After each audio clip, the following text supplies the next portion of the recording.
Alors, j'ai décidé de participer à ce concours car le moment est grave. Vous me voyez là devant vous, tout de noir vêtu, et ce n'est pas anodin. Ce n'est pas anodin car je suis en deuil. Je suis en deuil pour vous.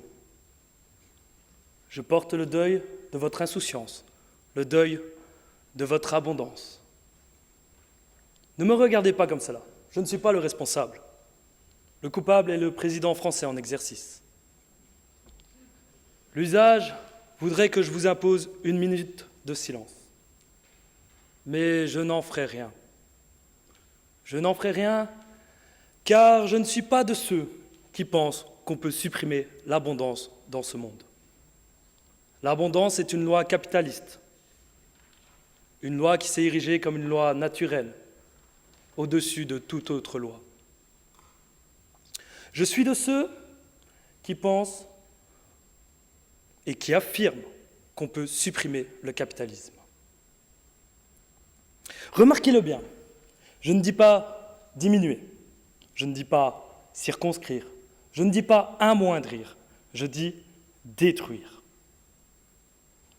Le capitalisme est une maladie du corps social, comme le Covid est une maladie du corps humain.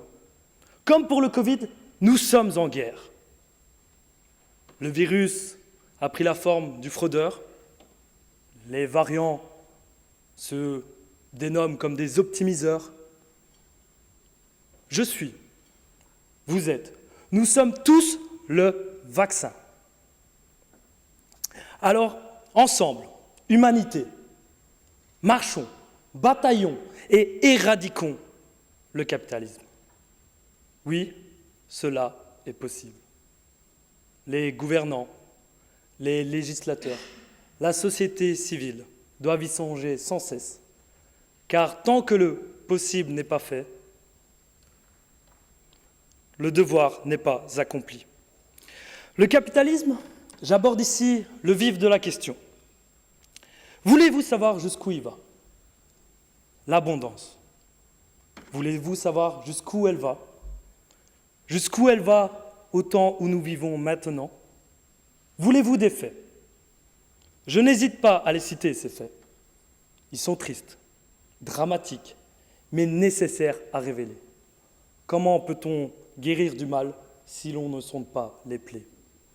Voici donc ces faits.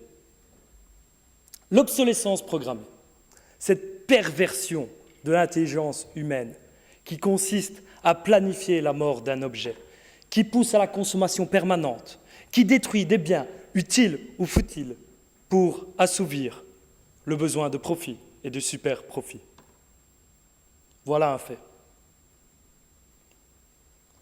Le gaspillage alimentaire. Une partie de celui-ci trouve son origine dans le respect de normes esthétiques et qualitatives, de quotas, de prix planchers sous lesquels il n'est pas rentable et donc préférable de jeter 1 300 000 kilos de denrées comestibles par an. Et ce, alors que 800 millions de personnes sont victimes, et je dis bien victimes, de malnutrition.